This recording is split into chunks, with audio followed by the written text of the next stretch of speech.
Hello everyone, welcome to Adda 24/7 class 9th and 10th channel. I am Saurabh Sharma और आज के session के अंदर हम chapter number 4 class 10 chapter number 4 quadratic equation complete chapter को हम यहां पे समराइज करने वाले हैं। जी हां बच्चों, आज हम इसके शॉर्ट नोट तैयार कर देंगे। तो चलिए बात करते हैं क्वाड्रेटिक इक्वेशन की। तो क्वाड्रेटिक इक्वेशन होती क्या है? सबसे पहले तो ये समझ लो कि एक इक्वेशन ऐसी जिसको क्वाड्रेटिक इक्वेशन हम तब कहते हैं जब उस इक्वेशन की डिग्री क्या हो? सर उसकी डिग्री हो 2। अगर एक इक्वेशन की डिग्री 2 है तो ऐसे इक्वेशंस को हम क्या कहते हैं? क्वाड्रेटिक इक्वेशन कहते हैं। अगर हम बात करें इसके स्टैंडर्ड फॉर्म की, सबसे पहले स्टैंडर्ड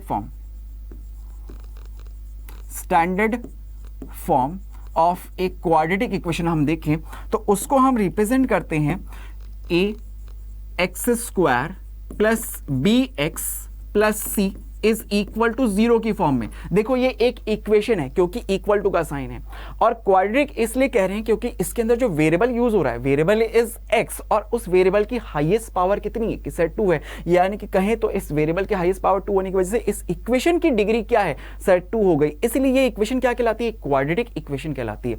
अब यहां पे a, b और c क्या होते हैं? ये रियल नंबर्स होते हैं। a यहां पे x² का कोएफिशिएंट, b x का कोएफिशिएंट और c कांस्टेंट नंबर होता है। तो यहां पे हम जानते हैं कि sir a, b and c are real numbers, और a की वैल्यू कभी भी 0 के इक्वल नहीं हो सकती। बोलो ऐसा क्यों लिखा हुआ होता है? क्योंकि सर अगर a की वैल्यू 0 के इक्वल हो गई तो ये कंप्लीट टर्म 0 हो जाएगी। a क्या है? x² का कोएफिशिएंट, 0 को x² से मल्टीप्लाई करोगे तो कंप्लीट टर्म 0 हो जाएगी, और अगर ये कंप्लीट टर्म 0 हो गई तो फिर ये जो इक्वेशन है ये क्वाड्रेटिक नहीं रहेगी। क्यों? क्योंकि इसमें फिर वेरिएबल की हाईएस्ट पावर मुझे 1 दिखेगी। तो इसे इक्वेशन तो बोलूंगा लेकिन क्या कहूंगा? सर लीनियर इक्वेशन कहूंगा, क्योंकि वेरिएबल की हाईएस्ट पावर 1 है। इसीलिए हम बोलते हैं सर a की वैल्यू कभी भी 0 के इक्वल नहीं हो सकती। तो ये तो हमने बात करी इसके स्टैंडर्ड फॉर्म की। अब अगर हम देखें तो इसके हमें सॉल्यूशंस कैलकुलेट करने होते हैं। सॉल्यूशंस, तो सबसे पहले ये समझ लो कि सॉल्यूशन का मतलब क्या होता है। सर सॉल्यूशन जिसे आप रूट्स के नाम से भी जानते हो। रूट्स एक इक्वेशन के जब हम सॉल्यूशंस कैलकुलेट करते हैं तो उसे ही हम क्या कहते हैं? उसके रूट्स भी कहते हैं। जितनी एक इक्वेशन की डिग्री होती है उतने ही उसके नंबर ऑफ रूट्स कैलकुलेट होते हैं, या कहें उतने ही उसके सॉल्यूशंस होते हैं। तो एक क्वाड्रेटिक इक्वेशन की डिग्री क्या है? सिंस 2 है तो इसके नंबर ऑफ रूट्स भी कितने होंगे? सर 2 होंगे। नंबर ऑफ रूट्स भी कितने आते हैं? सर 2 आते हैं। ठीक है। अब सॉल्यूशन का मतलब क्या है ये भी आप समझ लो कि सर वेरिएबल यहां पे जो x है, अब वेरिएबल है तो वेरिएबल की तो इनफाइनाइट वैल्यूज होती है कि सर इसकी वैल्यू +1 -1 +2 -2 +3 -3 ऐसे इनफाइनाइट वैल्यूज है। इनफाइनाइट वैल्यूज है तो उन इनफाइनाइट वैल्यूज में से वेरिएबल की ऐसी कौन सी वैल्यूज है जिसको यहां पे पुट किया जाए तो इसका LHS पार्ट आरएचएस वाले पार्ट के इक्वल हो जाए, वो वैल्यूज क्या कहलाती है? इसका सॉल्यूशन कहलाती है। तो ऐसी वेरिएबल कि कितनी वैल्यूज मुझे मिलेगी क्वाड्रेटिक इक्वेशन के अंदर? सर 2 वैल्यूज मिलेगी। अब इन वैल्यूज को कैलकुलेट कैसे करें? तो इसके 2 मेथड्स होते हैं। सबसे पहला मेथड हम कहते हैं, सर फर्स्ट मेथड कौन सा होता है? Factorisation method.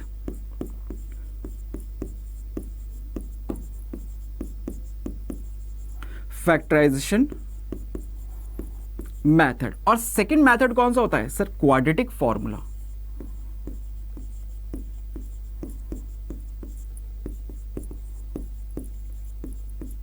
Quadratic formula. अगर सबसे पहले हम बात करें फैक्टराइजेशन मेथड की, तो फैक्टराइजेशन मेथड के अंदर हम क्या करते हैं? एक एग्जांपल के लिए जरिए मैं आपको इसको समझाता हूं। जैसे सपोज हमने क्वाड्रेटिक इक्वेशन लिखी, सर x² माइनस का 3x + 2 = 0। ये क्वाड्रेटिक इक्वेशन है।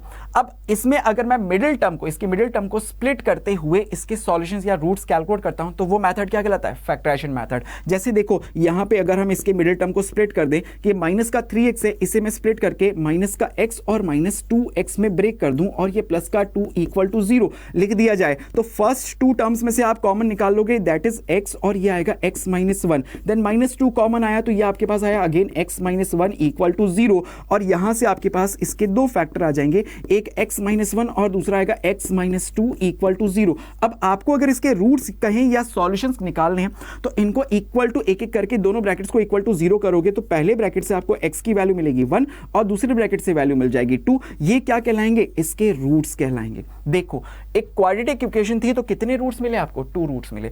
अब सेकंड मेथड की अगर हम बात करें क्वाड्रेटिक फॉर्मूला, तो क्वाड्रेटिक फॉर्मूला कहता है कि सर वेरिएबल x की वैल्यूज मुझे निकालने के लिए यहां पे फॉर्मूला यूज करते हैं माइनस का b plus minus √b² - 4ac/2a।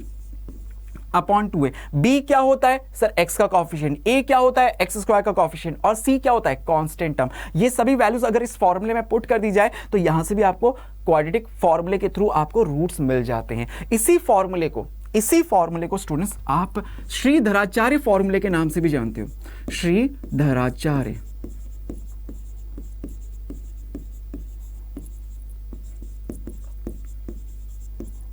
फॉर्मूले के नाम से भी आप इसे जानते हो। तो एग्जाम में अगर ये बोल दिया जाए कि आपको एक क्वाड्रेटिक इक्वेशन है और उसके रूट्स कैलकुलेट करने या उसके सॉल्यूशंस निकालने किसके थ्रू, श्रीधराचार्य फॉर्मूले के थ्रू, तो इसका मतलब क्या है, वो क्वाड्रेटिक फॉर्मूला ही बोल रहा है। ठीक है, अब इस क्वाड्रेटिक फॉर्मूले के अंदर कि सर ये जो क्वाड्रेटिक फॉर्मूला हमने पढ़ लिया, अब आप जब बात करते हो इसके रूट्स की, तो क्वाड्रेटिक फॉर्मूले में ये जो अंडर रूट के अंदर लिखा हुआ है b स्क्वायर माइनस 4ac, इसे हम रिप्रेजेंट करते हैं डिस्क्रिमिनेंट d से। इसे ही हम क्या कहते हैं, डिस्क्रिमिनेंट d से रिप्रेजेंट किया जाता है। तो d इज इक्वल टू क्या होता है sir, b square minus 4ac। ये क्या कहलाता है सर, डिस्क्रिमिनेंट।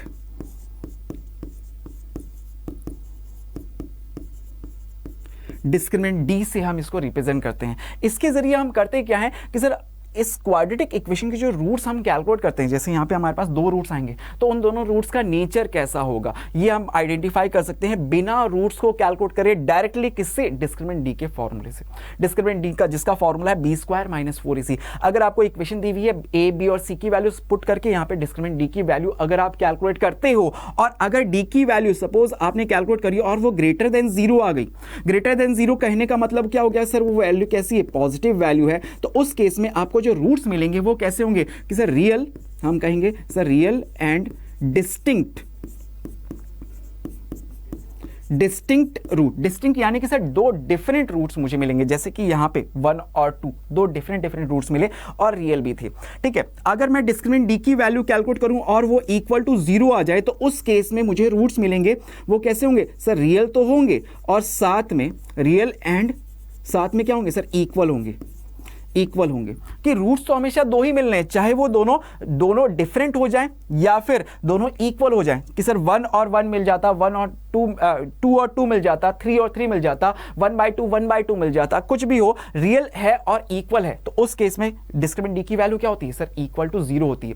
वहीं अगर हम डिस्क्रिमिनेंट डी की वैल्यू कैलकुलेट करें और वो लेस देन 0 मिल जाए, यानी कि कहें तो इसकी वैल्यू क्या है सर, लेस देन 0 का मतलब क्या हो गया, नेगेटिव वैल्यू है, कि हमने डिस्क्रिमिनेंट डी की वैल्यू निकाली और वो लेस देन 0 यानी कि नेगेटिव वैल्यू आई, तो उस केस में हम कहते हैं कि सर इसके जो रूट्स होंगे ना वो नो रियल रूट्स, हम कहेंगे नो रियल रूट्स हमें मिलते हैं, या कह दो आप इसे इमेजिनरी भी, इमेजिनरी रूट्स हमें मिलते हैं इस केस में। तो इस तरह से बच्चों ये जो कंप्लीट क्वाड्रेटिक इक्वेशन चैप्टर था इसको पूरा हमने समराइज कर दिया, इसके कंप्लीट शॉर्ट नोट की फॉर्म में हमने इसको तैयार कर दिया। आई होप ये वीडियो आप लोगों के लिए बहुत हेल्पफुल रही होगी। बच्चों अगर आप इस चैप्टर को डिटेल में पढ़ना चाहते हो तो इसका लिंक, कंप्लीट चैप्टर का लिंक आपको वीडियो के डिस्क्रिप्शन में प्लेलिस्ट का लिंक दिया हुआ है, जिससे आप इस कंप्लीट चैप्टर की डिटेल में स्टडी कर सकते हो। ठीक है, आई होप ये वीडियो आपको एग्जाम पॉइंट ऑफ व्यू से बहुत हेल्प करने वाली है। Thank you for joining with us guys, thank you so much.